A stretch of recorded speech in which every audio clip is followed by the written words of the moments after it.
Hi everybody, it's Russ from My Hammers 11. I hope you're all safe and well.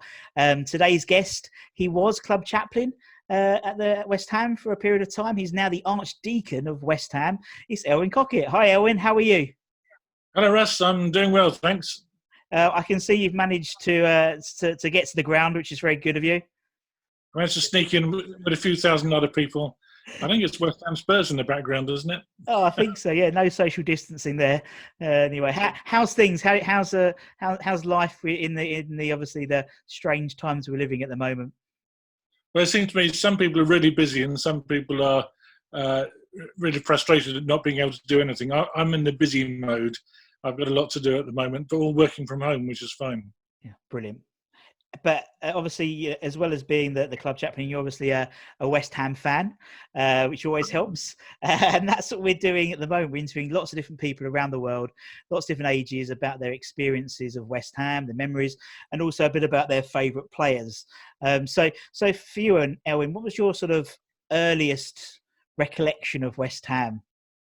Well, do you know, I lived abroad as a young child. I was born in India, lived in Ghana for a while, and arrived in the East End in 1964, 65, when, of course, West Ham were the team. You know, no one in the East End supported anyone else. And they were doing well. So I was a West Ham fan, naturally, from the start, you know. It's not a bad time to start, was it? 1965, just before everything happened. I can't say I remember very much, but I remember claret and blue. I remember those were my colours. And I remember, you know, teachers from school saying, "Oh, you're from the East End. You must be a West Ham fan." So, yeah, of course I am. Yeah. And so that was obviously your earliest memory. Not a bad time to jump on, so to speak. What would be your sort of fondest memory of West Ham? There must be a number, but anything that sort of sticks in your mind? Well, there's so many. I mean, winning cups in 75, Yep. 80, getting promoted. Do you know? I don't know if you're there. That was a playoff against Ipswich at Upton Park. We needed to win, and the atmosphere was just fantastic. I mean, the atmosphere at Upton Park was just something else, wasn't it? Yeah, it really was. I mean, that's a good memory. I mean, I remember that game very, very fondly. Yeah, very fondly. And it was one of those days where it was just, it was almost like you could feel, and it sounds really corny, but you could feel the electricity in this. It was amazing. Yeah. So obviously, sorry, carry on. I remember talking to the players afterwards, and they were saying just how it lifted them. Just they were almost being pushed into winning by the crowds. And I felt sorry for the Ipswich players, really. Yeah, well, I suppose that was the two legs. That was the idea of the two legs, wasn't it? So, but as you said, it was one of those days. I remember, I just remember everything about that game. It was a special game. It was one of those ones that people still talk about in terms of atmosphere. Recreating that atmosphere. Yeah. So obviously, you've been. Sorry, carry on. Especially there, maybe also because there was the last night at the Boleyn, wasn't there, against Man United, and that amazing late goal. I mean, there was mixed feelings, wasn't it? Because we were losing our home, and I'm very much a Boleyn ground person, and there was sadness, but there was the celebration as well, wasn't it? It was a great night. Yeah, it was, and I've said it in some of my videos before. I was very fortunate. I was actually on jury service that day, and in a way, it's fortunate to be jury service. But my case was adjourned to the afternoon, so I drove up there in the morning, and obviously I had my pass, so I could literally walk round and sort of sit in the seat. So I used to sit with my granddad and walk, with no one there, and it was something which that was my fondest memory. That sort of 3 hours on my own, because I know how privileged it was to have that ability to do that. So that was a special day, and hopefully we'll have a lot more special days to go. A lot more. A lot more. Hopefully, when obviously we can start playing football again, which would be nice. Right. Okay, so we want to find out about your Hammers 11 and your players. So there's a few rules we like to abide by. One being is we try and keep to a 4-4-2 formation, just because it's easier, because I'm not very good at video editing more than anything. The second one is it's your 11. So it's your players. It may be the ones that you adored the most. It may be the ones you hated the most, your fans' favourites. It doesn't matter. They might not have been the best players in those positions, but doesn't matter. It's the ones that are close to you. And the third rule is you have to have been alive to have seen them play. So obviously, luckily, you was around 65, 66. Obviously, you could have your pick of players, really. But obviously, I can't have Bobby Moore in my team. I can have, or Geoff Hurst. I could have Mike Newell, for example, or Guillermo Franco, for example. So I can have them. So it'd be really interesting to find it, because you've got a fantastic sort of fans career, so to speak, of West Ham in terms of the golden eras. You give me a problem there, you see, because in a way, obviously, it's more Hurst and Peters. And that's the thing. Actually, I'm sticking to people I've known, people who I've seen live in sort of middle years. So love it. Anyway, you'll see. Yeah, I've chosen. Right. We'll start off with goalkeeper. And who's in the goal? Who's in the Elwin 11? Who's in goal? Okay, we've had some great goalies, no question. My favourite though would have to be Ludo. Yeah. Ludo McCloskey. Not only a really, really good goalie, but a gentleman, a lovely guy, a good family man, who travelled from what was then. Was it Czechoslovakia at the time? It probably was, wasn't it? Or Moscow, according to his song. But yeah, Czechoslovakia really was, yes. He had a sponsored Skoda when he arrived, I think, and was the butt of many a joke. But of course, Skodas have become really good, and Ludo proved over the years, both as a player and as a coach, and as a man, that he's a really good guy to have around in your club. So Ludo's got to be number one. Yeah, good old Ludo. Okie doke. So who are we going to have left back then, Elwin? Okay. Well, that's got to be Frank Lampard Senior, hasn't it? Partly, not only because he was a great player in the days when players weren't fabulously rich like they are now. I think he played as much for the enjoyment of the game and the enjoyment of being with that group of players. But we will all remember his dance around the corner flag against Everton in a cup final, won't we? And that was an expression of the sheer joy of playing football that he knew. And again, a lovely guy, guy I've got a lot of time for. Someone I really respect. Sure. And as I said, he played a hell of a lot of games for the club, and I think it's hundreds of games, and it's something I think people don't necessarily remember, but particularly the younger generation, I'd say. Obviously the older generation is still very revered, but in the sort of the younger generation, how many games he played for the club, it was incredible. Right, so we'll put Frank Senior. We'll put Senior just so everyone's just in case. We'll put Frank Senior left back. Who are we going to go with right back then, Owen? Well, Tonka, Ray Stewart. Yeah, the man could take a penalty. Scott with a sense of humour. Again, a really nice guy. Even today, I've met him at the ground a few times. A real nice character, good guy. Never, there are some players who are hard and mean. He could be hard, but he wasn't mean. He was a fair player. But boy, could he score a penalty.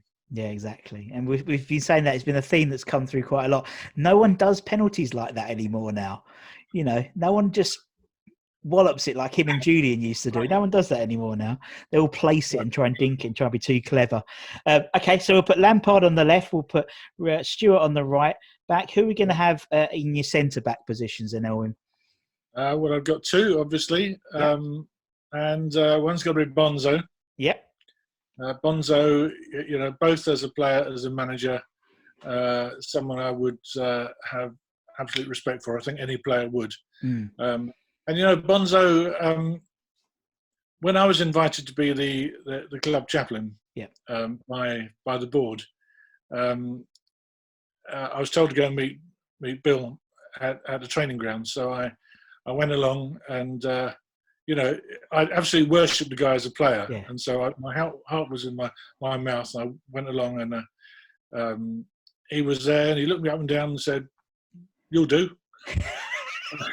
And that was that. I was appointed club chaplain, and he was brilliantly supportive. He understood what the role of a chaplain is in the background. He was a good manager to work with. I was really impressed with him as a manager, but of course as a player, he was again, hard, but no malice in him at all. Yeah. A really great player to have in your team, I'm sure. Yep. Okay. So put Bonds. Who's going to partner him? Well, Stretch, Alvin Martin, who was the club captain when I started as chaplain, welcomed me warmly. A good guy, Liverpudlian, of course, isn't he? From Liverpool. But a really good defender, played for England, of course. Great guy. And a great dad, of course. Yeah. You know, he's produced pretty good son, hasn't he? Yeah. Sons. Yeah, I mean, he's got. He's one of those players who everyone's saying he'd when you put. Well, actually, to be fair, your entire back line, they'd put the West Ham shirt on, and they'd fight for it. You know what I mean? It's like all heart would be in West Ham, but all across the whole back line with them, and particularly Alvin and Bonzo, definitely. Yeah. That is quite a formidable back line, I would say. If I was a little 5-foot striker, I wouldn't be happy that day if that was my partner defenders I've got to go up against. Right, okay, good start, Elwin. Let's go into midfield. Let's go to left wing. Who got on the left wing? Okay, well, this is where it gets difficult because we've had so many good midfielders. I'm going to put Devonshire out there. Yeah, is that right? Yeah, of course it is. Put whatever you want. He was one of those players when he got the ball, you just knew something was going to happen. Particularly those years when it was him and Brooking and Cotty and McAvenny up front, it was just so exciting, wasn't it? But Devonshire, I think, struck fear into the heart of opposition teams. Someone you'd always want to watch. Yeah. Exactly, and it's been probably noted literally every time Dev's come up. What can you get for £5,000 nowadays? Wasn't he building washing machines or something like that? Exactly, as I think that's one of them said. You can't even get a second-hand Fiesta for that now, and so you get someone in Dev's quality, possibly the best transfer deal I think ever in history. To be honest, in terms of what he brings. Right, so put Dev on the left. Who should we have on the right then? I've got a sort of diamond formation going on here. That's fine.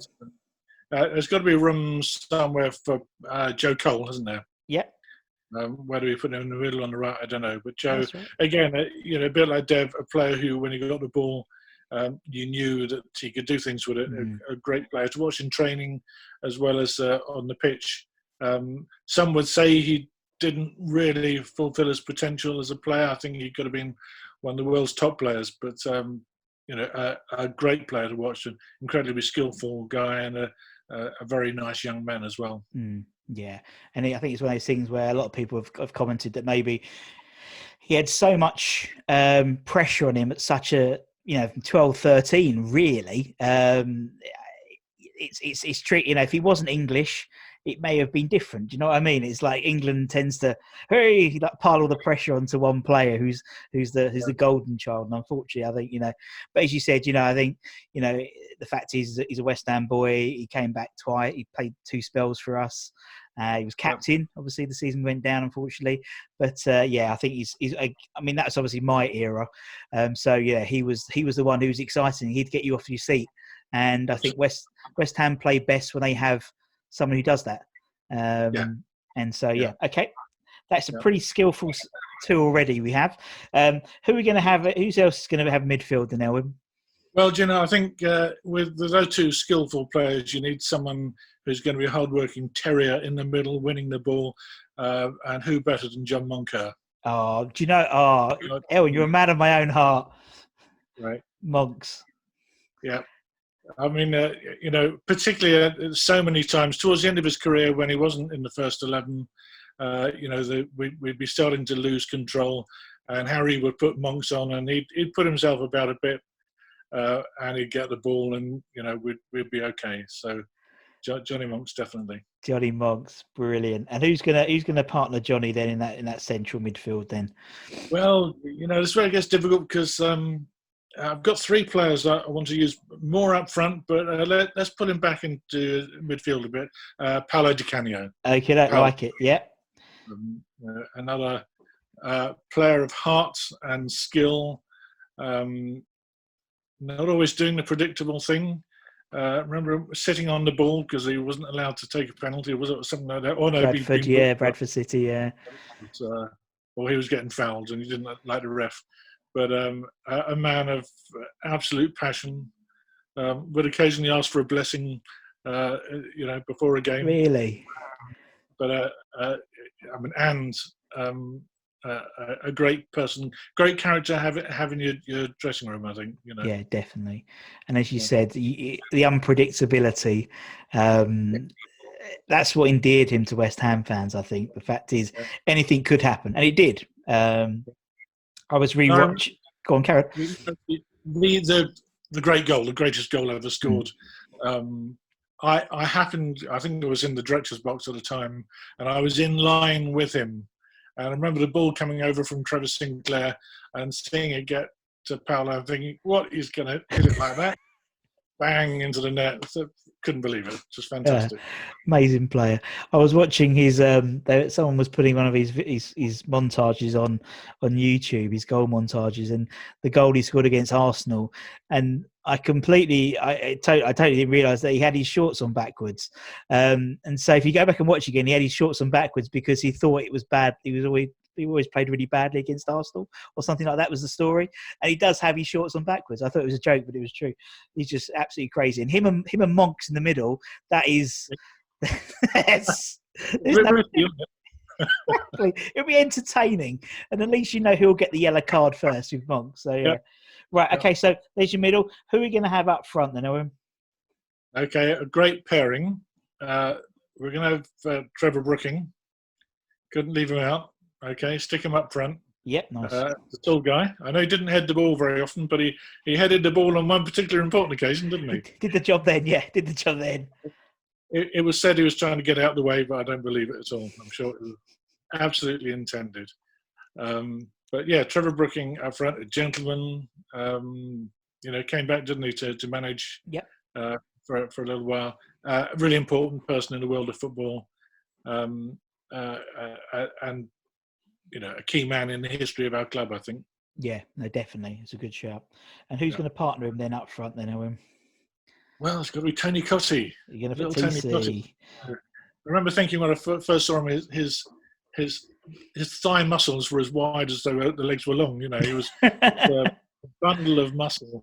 And, you could probably sort of get under people and turn them over and just get in there and score goals. And I know we can't have Frank McAvenny in our 12, but Cottee with or without McAvenny was just a great goal scorer, wasn't he? Yeah. Again, I think I was there for his first goal. Was it against Spurs? Probably New Year's Day, New Year's Eve. He came on and scored the winner. And you can't do better than that, really, can you? No. You sort of set yourself up there as a West Ham legend, haven't you? But yeah, and I think, as you said, with Brooking and Cottee, you won't have much, presence up front, but you have a lot of skill and pace, and I think that's, in particular in the modern game, that's what's needed. So, we've got Ludo in goal, a back four of Lampard Senior, Bonzi, Alvin, and Tonka, and then in the midfield we've got Dev on the left. We play a diamond, but Dev on the left, Cole on the right, and then Monks and PDC. And up front, Brooking and Cottee. Well, I'll tell you what, for at least home games, that's going to be a great team. Well, I only went to home games mostly, so... Yeah, and the home games, obviously, because Paolo's in, so you'd have to put McAvenny in there and drop Trevor into the middle anyway for away games. Yeah. But Got quite a good team as well, but we're not doing benches, are we? No, we don't do benches. But Mac would be on the bench anyway, just because you need a 12-man, as I said, for away games when Paolo's having an off day. It's been absolutely lovely talking to you, Owen. I really appreciate your time, and obviously obviously you're busy with everything else, and everyone obviously all your everyone in the office and wanting to talk to you and stuff. I appreciate you spending the time and chatting to us all. And obviously thank you to everyone else watching. I hope you really enjoyed it. It's nice to have a different perspective. Obviously we haven't had a former club chaplain on the channel yet, so it was lovely to hear. And I can imagine Paolo asking for a blessing. I can just see that before he goes on the pitch. But anyway, thank you very, very much for listening and watching. Please obviously like, share, subscribe, that, and watch all the others. We've got hundreds more guests coming on the channel, and stay safe, everyone. Thank you very much. Bye-bye. My favourite story, though, which was it was around the time when Budgie Byrne died. I was asked to do a memorial service, and two things happened. I did a memorial service in Barking. All the players came, all the old players from the 60s, and they went to an Italian restaurant in Barking Road that they always used to go to.